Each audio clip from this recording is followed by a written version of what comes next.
Monsieur Roch, bonjour. Bonjour. J'ai le plaisir de vous recevoir sur le stand du guide du thermalisme Le plaisir est partagé. dans le cadre de ce 17e salon Thermali.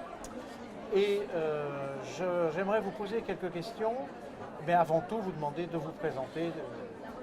Eh bien, donc moi, mon nom est Christian Roch. Je suis professeur émérite de médecine physique et de réadaptation à l'Université de Toulouse. Je suis membre correspondant de l'Académie de médecine et je participe en particulier aux travaux de la commission 12 qui a en charge le problème des eaux minérales et du thermalisme.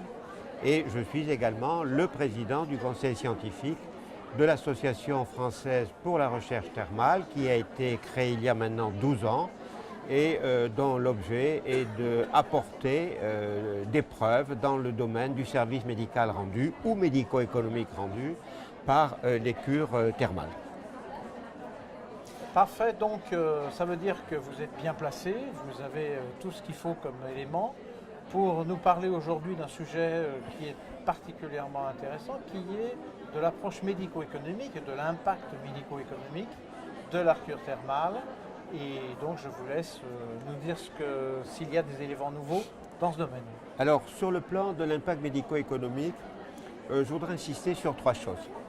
La première chose, c'est que lorsqu'on interroge les patients de manière individuelle, c'est-à-dire nous autres en tant que praticiens, lorsqu'on fait des enquêtes plus larges, comme font certains exploitants thermaux qui interrogent leurs clients pour savoir ce qui s'est passé après la cure, lorsqu'on fait une grande enquête statistique au niveau national, comme ça a été fait il y a 10 ans, où on a interrogé 112 000 curistes, il y a une chose qui revient, qui est constante, c'est que les patients déclarent qu'ils consomment moins de médicaments, en particulier de médicaments contre la douleur, et notamment d'anti-inflammatoires non stéroïdiens qui, on le sait en France, sont avec le paracétamol et ses dérivés les médicaments que les gens utilisent pour soulager leur douleur. Donc il y a une très grande unanimité et le pourcentage de curistes qui déclarent avoir réduit leur consommation médicamenteuse est extrêmement élevé, il est de l'ordre de 50 à 70%.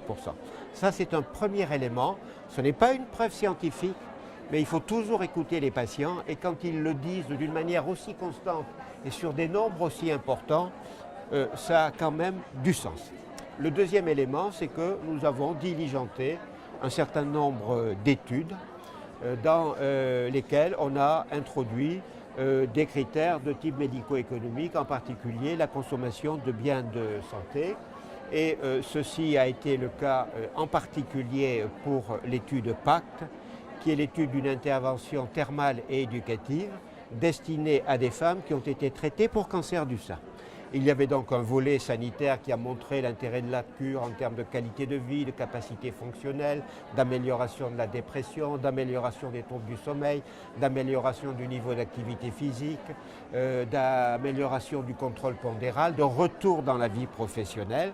Et il y avait un volet médico-économique qui, lui, a montré que les patientes qui avaient bénéficié de l'intervention allaient, dans l'année qui suivait, consommer beaucoup moins de biens de santé que les patientes qui avaient été simplement prises en charge dans le cadre de la médecine de ville. Et les économistes montraient que si on considérait la population de femmes qui avaient repris le travail, c'était coefficient, donc c'était un investissement intéressant pour les femmes qui doivent reprendre le travail, mais plus encore, ils avaient pris la totalité des femmes et ils montraient que même si elles ne reprenaient pas le travail, l'intervention était coefficient, c'est-à-dire que de mettre de l'argent dans cette intervention faisait qu'il y avait pour l'assurance maladie et pour le patient aussi, parce que moins on fait de soins, moins on est exposé à des événements indésirables, eh bien il y avait un retour sur investissement significatif. Donc ça, c'est quelque chose d'extrêmement intéressant. C'est une preuve scientifique forte qui d'ailleurs a été publiée dans une grande revue d'oncologie européenne. Arrêtez-moi si je me trompe, pour les gens qui ne seraient pas médecins, quand on dit coefficient, ça veut dire que l'argent que coûte la cure thermale est largement on le récupère. Voilà, on le récupère. Par la iatrogénie éventuelle des médicaments et la reprise du travail.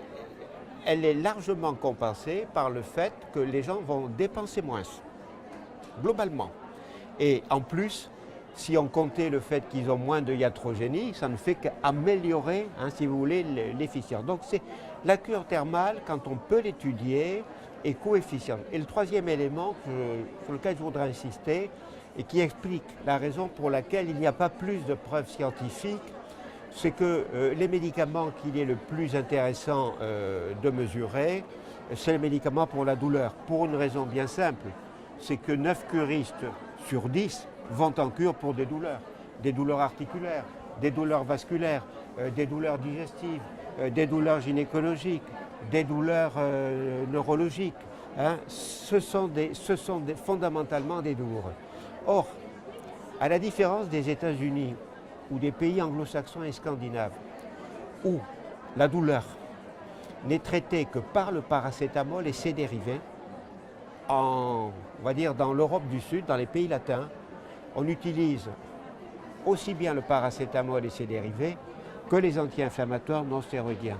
Or, il se trouve que nous ne savons pas faire un calcul d'équivalence entre le pouvoir analgésique de telle molécule anti-inflammatoire et le paracétamol qui est devenu, à l'heure actuelle en France, il faut le dire, pratiquement la seule molécule utilisée. Ça, on ne sait pas le faire. Donc il est extrêmement difficile de centrer uniquement l'étude sur le problème des antidouleurs, parce qu'il y a un mélange de molécules.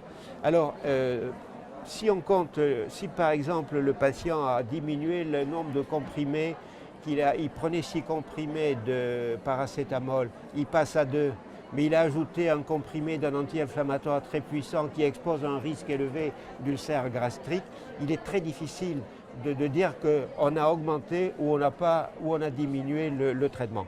Donc là, on a une vraie gêne que nous ne sommes pas prêts de résoudre en France pour avoir une vision plus précise de la réduction de la consommation de médicaments analgésiques. Par contre, si on prend le paquet consommation médicamenteuse, soins de kiné, radiographie, consultation chez les médecins, c'est-à-dire la consommation des biens de santé en rapport avec une affection, ça, on est capable de le faire. Mais on n'a pas la capacité qu'ont les anglo-saxons de se focaliser de manière précise sur les médicaments destinés à soulager la douleur. Donc on a bien compris qu'il faut avoir une approche globale, mais que même avec cette restriction, on est quand même gagnant quand on évalue dans de bonnes conditions le bénéfice de la cure thermale. Est-ce que c'est le mot de la fin? Oui, moi je crois que c'est le mot de la fin. Et puis il faut toujours revenir aux patients, parce que la médecine c'est être à l'écoute des patients. Les patients qui vont en cure thermale, qui paient une somme de leur poste très importante. Si honnêtement, ils n'éprouvaient pas un bénéfice, et un bénéfice en termes de douleur, en termes de consommation médicamenteuse, en termes de confort de vie quotidienne, de capacité fonctionnelle, de qualité de vie, bon, il ferait peut-être une cure une fois, peut-être qu'ils la feraient une deuxième fois pour être sûr, mais ils n'iraient pas au-delà.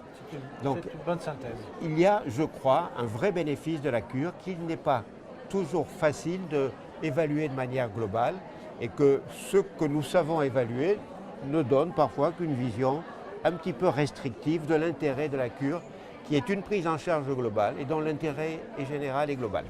Il ne me reste qu'à vous remercier. C'est moi qui vous remercie.